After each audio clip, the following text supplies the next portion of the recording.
அன்பானவர்களுக்கு வணக்கம்.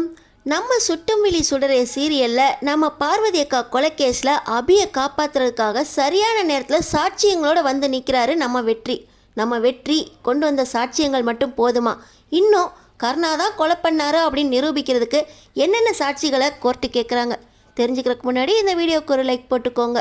ஸோ பார்த்தீங்கன்னா 10 வருஷமாக அமைதியாக இருந்துட்டு இப்போ மட்டும் எதுக்காக கேஸை ரியோப்பன் பண்ணியிருக்கீங்க அப்படின்னு கேள்வி கேட்க நம்ம அபி ஜெயிலுக்கு போனதுக்கப்புறம் தான் என் வயிற்றில் குழந்தை இருக்கிற விஷயம் தெரிஞ்சிச்சு. இந்த குழந்தைக்காகவே நான் வாழ ஆரம்பித்தேன். ஆனால் 10 வயசுக்கு அப்புறம் என் குழந்தைய எங்கள் அண்ணன்கிட்ட ஒப்படைச்சிட்டேன்.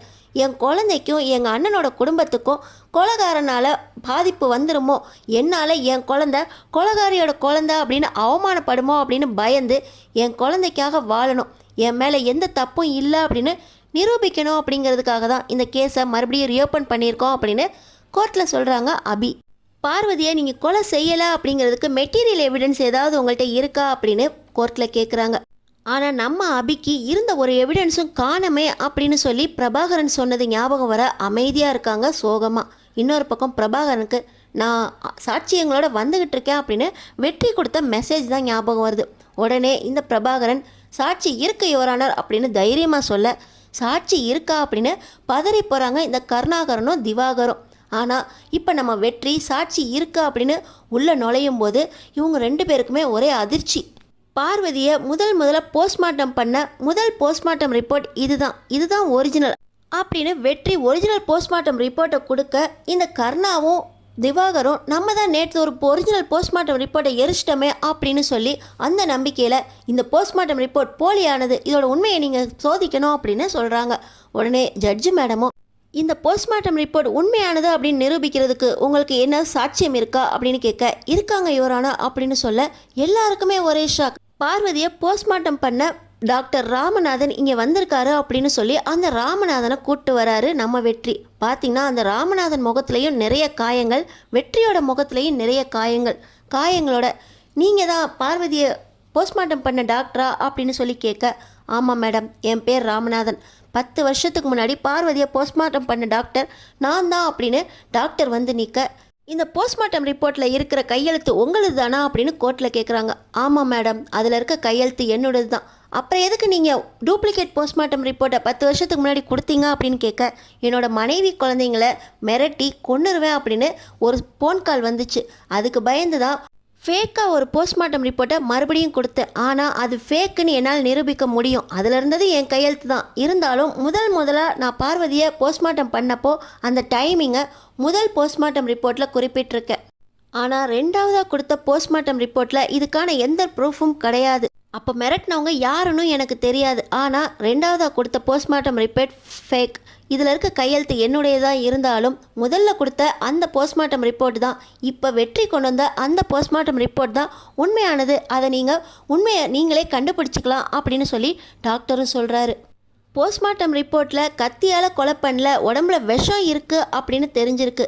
இந்த போஸ்ட்மார்ட்டம் ரிப்போர்ட்டும் உறுதியானது உண்மையானது அப்படின்னு பார்த்தா இந்த விஷத்தை நீங்கள் ஏன் கொடுத்துருக்கக்கூடாது?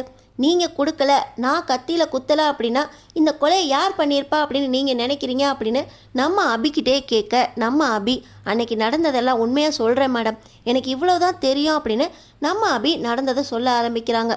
பார்வதி அக்காவை கொலை பண்ணது கருணா தான் அப்படின்னு எனக்கு சந்தேகமாக இருக்கு மேடம். நான் பார்வதி அக்கா கொலை செய்யப்பட்ட அன்னைக்கு கோயிலுக்கு போயிட்டு திரும்ப வீட்டுக்கு வந்தேன். அந்த நேரத்தில் பார்வதி அக்காவோட கணவர் இந்த கருணா அவங்க 2 பேரும் இருக்க ஃபோட்டோவை பார்த்து, நாளைக்கு இந்த நேரத்தில் உன் ஃபோட்டோவில் மாலை தொங்கும், சந்தன மாலையாக வாங்கி போடுறேன் அப்படின்னு பேசிக்கிட்டு இருக்க, பார்வதி அக்காவை காப்பாற்றுறதுக்காக நான் படிக்கட்டு ஏறி போனேன். ஆனால் என்னை தடுத்து நிறுத்த கருணாவோட போராடுறப்போ ஒரு கத்தியை எடுத்து மிரட்டினேன்.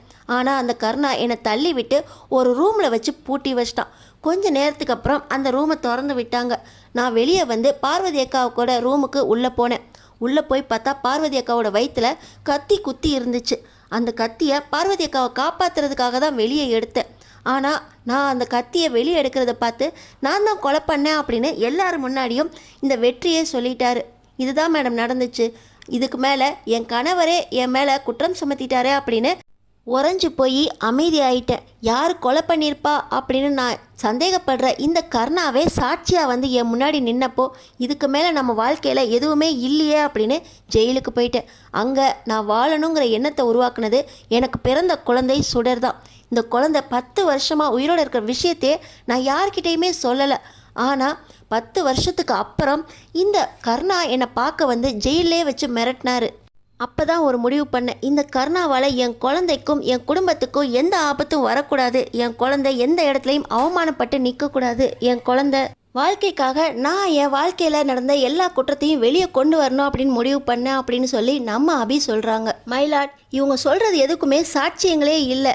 கொலை செய்யப்பட்டது வேணா உடம்புல இருக்க விஷமாக இருந்தாலும் அந்த விஷத்தை இவங்க தான் கொடுத்துருக்கணும். பார்வதி மேலே நிறைய சொத்துக்களும் நகைகளும் இருந்துச்சு. அந்த சொத்துக்கும் நகைக்கும் ஆசைப்பட்டு பார்வதியை இவங்களே விஷம் வச்சு கொண்டிருக்காங்க. கொன்னுட்டு அங்கே இருந்த பத்திரங்களையும் நகைகளையும் இவங்க தேடி இருக்காங்க. இன்னும் உயிர் போகலையா அப்படின்னு சொல்லி கத்தியால் குத்திட்டு யாரோ பார்த்துட்டாங்க அப்படிங்கிறதுனால இப்போ தப்பிக்க பார்க்குறாங்க. சந்தோஷமாக வாழ்ந்துக்கிட்டு இருந்த கர்ணாவும் பார்வதியும் எதுக்காக ஒருத்தரை கொலை பண்ணணும்? பார்வதியை கொலை பண்ணுறதுனால கர்ணாக்கு என்ன ஆதாயம் கிடைக்க போகுது? இன்னைக்கு வரைக்கும் தனியாக தானே வாழ்ந்துக்கிட்டு இருக்காரு கர்ணா அப்படின்னு சொல்லி கர்ணா ஒரு குற்றமற்றவர், நல்லவர் அப்படின்னு நிரூபிக்க பார்க்குறாரு இந்த திவாகர். கர்ணா இன்னைக்கு வரைக்கும் அவரோட பையனுக்காக உயிர் வாழ்ந்துக்கிட்டு இருக்காரு.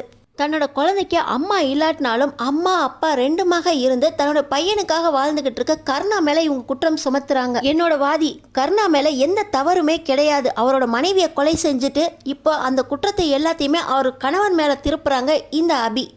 கொலை செய்யப்பட்ட பார்வதியோட உடம்புல விஷம் இருந்துச்சு அப்படின்னா அந்த விஷத்தை இவங்க தான் கொடுத்துருக்கணும் அப்படின்னு சொல்லி திவாகர் வாதிட, அந்த விஷத்தை நான் கொடுக்கறதுக்கு வாய்ப்பே இல்லை, அந்த நேரத்தில் நான் வீட்டிலேயே இல்லை, அந்த உடம்புல விஷம் எந்த டைமில் கொடுக்கப்பட்டது, எந்த நேரத்தில் உயிர் போனது அப்படின்னு நீங்கள் விசாரித்தாலே என் மேலே எந்த தப்பும் இல்லை அப்படின்னு நிரூபிக்கலாம் அப்படின்னு அபி சொல்கிறாங்க. அந்த நேரத்தில் யார் யாரெல்லாம் வீட்டில் இருந்தா, அந்த நேரத்தில் விஷம் யார் வாங்கினது, இது பற்றின எல்லா உண்மையும் விசாரிக்கணும். இந்த கொலையில் சம்மந்தப்பட்ட கர்ணாவை காவல்துறை தன்னோட கண்காணிப்பில் எடுத்து விசாரிக்கணும் அப்படின்னு உத்தரவிடுறேன் அப்படின்னு இந்த ஜட்ஜு மேடமும் தீர்ப்பு கொடுக்குறாங்க. பார்த்தீங்கன்னா இந்த கர்ணாவை போலீஸ் அவங்க தரப்பில் வச்சு விசாரிக்கிறதுக்காக அரெஸ்ட் பண்ணுறாங்க. இன்னொரு பக்கம் வெற்றிக்கும் சந்தேகம் வருது. இது வரைக்கும் கர்ணா கொலை செஞ்சுருக்க மாட்டாரு அப்படின்னு நினச்சேன். ஆனால் அந்த நேரத்தில் கர்ணா வீட்டில் இருந்திருக்கான். வீட்டில் இருந்து ஃபோட்டோ முன்னாடி நின்று பேசினதா அபி சொல்கிறா. அப்போ கர்ணா எதுக்காக கொலை பண்ணணும், எந்த காரணத்துக்காக கர்ணா பார்வதி அம்மாவை கொலை பண்ணான்னு தெரிஞ்சிச்சுன்னா போதும், கர்ணா தான் கொலை செஞ்சான்னு நிரூபிச்சிடலாம் அப்படின்னு நம்ம வெற்றியும் சந்தேகப்படுறாரு. வெளியே அரெஸ்ட் பண்ணிட்டு வர கர்ணா, என்னை இந்த நிலைமைக்கு கொண்டு வந்துட்டில, எப்படியாவது இந்த கேஸில் உனக்கு நான் தூக்கு தண்டனை வாங்கி கொடுப்பேன். திவாகர் சார் என்ன நடக்குது, என்னை எந்த நிலைமையில் கொண்டு வந்து நிறுத்திருக்கீங்க பார்த்தீங்களா அப்படின்னு திவாகர் மேலே கோவப்படுற இந்த கர்ணாவை போலீஸ் அரெஸ்ட் பண்ணி விசாரணைக்கு கூட்டிகிட்டு போகிறாங்க. இன்னொரு பக்கம் கர்ணாவே கொலை பண்ணியிருந்தாலும் எந்த காரணத்துக்காக பார்வதியை கொலை பண்ணாருன்னு தெரிஞ்சாதான் நம்ம இதுக்கு மேலே இந்த கேஸை மூவ் பண்ண முடியும். ஆனால் இந்த நேரத்தில் கர்ணாவை அரெஸ்ட் பண்ணதே நமக்கு கிடைச்ச வெற்றி தான் அப்படின்னு பிரபாகரன் சொல்கிறாரு. சார், இதுக்கு மேலே இந்த கர்ணாவும் திவாகரும் சும்மாவே இருக்க மாட்டாங்க. எப்படியாவது கேஸை எல்லாம் உடைக்க தான் பார்ப்பாங்க. நம்ம அதுக்கு முன்னாடி பார்வதியை எதுக்கு கொலை பண்ணாரு அப்படிங்கிற விஷயத்தை கண்டுபிடிச்சே ஆகணும். இதுக்கு மேலே என்ன எவிடன்ஸ் நம்மளுக்கு கிடைக்கும் அப்படின்னு சொல்லி நம்ம அபி யோசிக்க, அந்த நேரத்தில் வெளியே வர வெற்றியை பார்த்து, நீங்கள் சரியான நேரத்தில் சரியான சாட்சியங்களை கொண்டு வந்துட்டீங்க, ஆனால் அந்த டாக்டர் எப்படி உயிரோடு இருக்காருன்னு உங்களுக்கு தெரியும் அப்படின்னு கேட்க, நான் இந்த கேஸில் எப்போ இறங்கினேனோ அப்போயே எல்லாத்தையும் விசாரிக்க ஆரம்பிச்சிட்டேன். இந்த டாக்டர் வெளிநாட்டிலேருந்து வராரு அப்படின்னு தெரிஞ்ச உடனே டாக்டரை கொலை பண்ணுறதுக்கும் ஆள் அமிச்சாங்க. அந்த அடியாள்கிட்டேருந்து தப்பிச்சு அவரை கூட்டிகிட்டு வர்றதுக்கு தான் எனக்கு நேரம் ஆயிடுச்சு. அவர் உடம்புலையும் நிறைய காயங்கள் இருக்குது, ட்ரீட்மெண்ட்டுக்கு போகணும் அப்படின்னு சொல்லி வெற்றி கிளம்ப, சரியான நேரத்தில் ஆதாரத்தோடு வந்ததுக்கு ரொம்ப நன்றி அப்படின்னு அபி சொல்ல, இல்லை அபி, இதுக்கு மேலே தான் நமக்கு பெரிய விஷயமே இருக்குது. பார்வதியை எதுக்காக கர்ணா கொலை பண்ணாங்கிற விஷயம் ஆதாரம் நம்ம தேடி ஆகணும் அப்படின்னு சொல்லி வெற்றி சொல்கிறாரு. நம்ம எப்படி அந்த ஆதாரத்தெல்லாம் கண்டுபிடிக்கிறது? இப்போ நம்ம கர்ணா வீட்டில் யாருமே இல்லை, நமக்காக கர்ணா வீட்டில் ஆதாரம் கண்டுபிடிக்கிறதுக்கு யாராவது இருந்தால் நல்லா இருக்குமே அப்படின்னு சொல்லி நம்ம அபி சொல்கிறாங்க.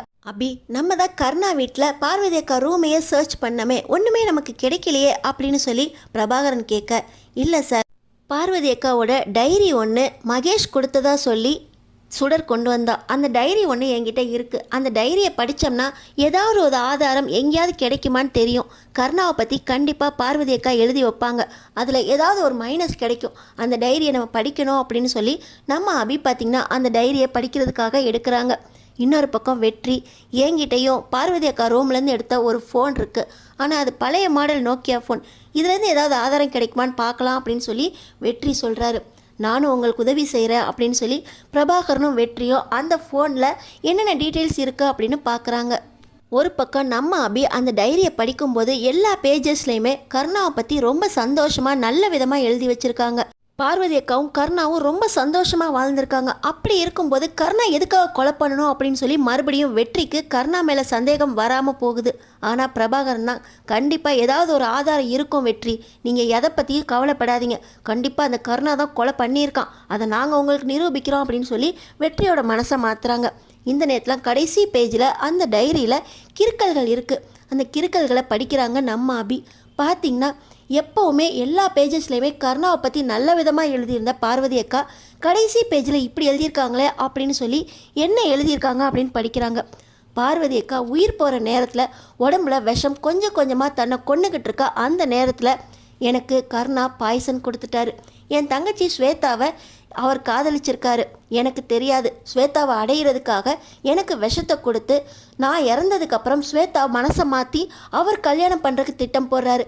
என் தங்கச்சி ஸ்வேதாவை எப்படியாவது காப்பாற்றுங்க. என் பையன் மகேஷ் மேலே உயிரே வச்சிருக்க ஸ்வேதா ரொம்ப நல்லபடியாக பார்த்துக்குவா. அந்த ஸ்வேதாவுக்கு எந்த ஆபத்தும் இந்த கருணாவால் வரக்கூடாது. கருணா கண்டிப்பாக ஜெயிலுக்கு போகணும். என் உயிரை எடுத்த கருணா உயிரோடவே இருக்கக்கூடாது. அவனுக்கு தூக்கு தண்டனை கிடைக்கணும். அவனை போலீஸில் மாட்டி விடுங்க. அதுக்காக தான் இந்த வாக்குமூலத்தை எழுதி வைக்கிறேன் அப்படின்னு சொல்லி தட்டு தடுமாறி எழுதி வச்சுட்டு இறந்து போயிருக்காங்க. இன்னொரு பக்கம் அந்த ஃபோனை ஆராய்ச்சி பண்ணிக்கிட்டு இருக்க பிரபாகரனுக்கும் நம்ம வெற்றிக்கும் ஒரு ஆதாயம் கிடைக்குது. Phone recording.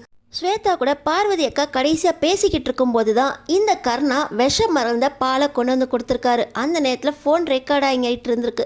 இந்த கருணா இந்த பாலை குடி அப்படின்னு சொல்லி பாலை பார்வதி கிட்ட கொடுக்க, பார்வதியும் குடித்ததுக்கப்புறம் நீ குடித்த பாலில் விஷம் கலந்துருக்கு, கொஞ்சம் கொஞ்சமாக உன் உயிர் போய்கிட்டு இருக்கு. நீ இறந்து போனதுக்கப்புறம் நான் ஆசைப்பட்ட ஸ்வேதாவை கல்யாணம் பண்ணிக்குவேன். இந்த மகேஷ்காகவாவது ஸ்வேதா என்ன கல்யாணம் பண்ணிக்குவா. என் ஆசை நிறைவேறணும்னா நீ உயிரோட இருக்கக்கூடாது, அதுக்கு தான் விஷம் கொடுக்குறேன் அப்படின்னு கருணா தன்னோட குரலாலேயே பேசுகிற எல்லா ரெக்கார்டிங்ஸும் அந்த ஃபோனில் இருக்குது. ஸ்வேதாக்காகவா இந்த கருணா இத்தனை வருஷமாக நாடகம் போட்டிருக்கான். ஸ்வேதாவோட மனசை மாற்றி கல்யாணம் பண்ணுறதுக்காக அம்மா மாதிரி இருந்த என்னோட பார்வதி அம்மாவை கொலை பண்ணியிருக்கான். இந்த கருணாவை சும்மா விட மாட்டேன். இது தெரியாமல் ஸ்வேதா கருணாவை நம்பி கல்யாணம் பண்ணுறதுக்கும் முடிவு பண்ணிட்டாங்களே. ஸ்வேதாவை எப்படியாவது காப்பாற்றணுமே அப்படின்னு சொல்லி நம்ம வெற்றியும் பிரபாகரனும் நேராக ஸ்வேதா வீட்டுக்கு கிளம்புறாங்க. நம்ம வெற்றி சொல்கிறதையெல்லாம் ஸ்வேதா நம்புவாங்களா? ஸ்வேதாவை எப்படி நம்ம வெற்றியும் பிரபாகரனும் கருணா கிட்டேருந்து காப்பாற்ற போகிறாங்க? அடுத்தடுத்து என்ன நடக்க போகுதுன்னு தெரிஞ்சுக்கிறதுக்கு நம்ம சேனலை சப்ஸ்கிரைப் பண்ணி தொடர்ந்து பாருங்கள்.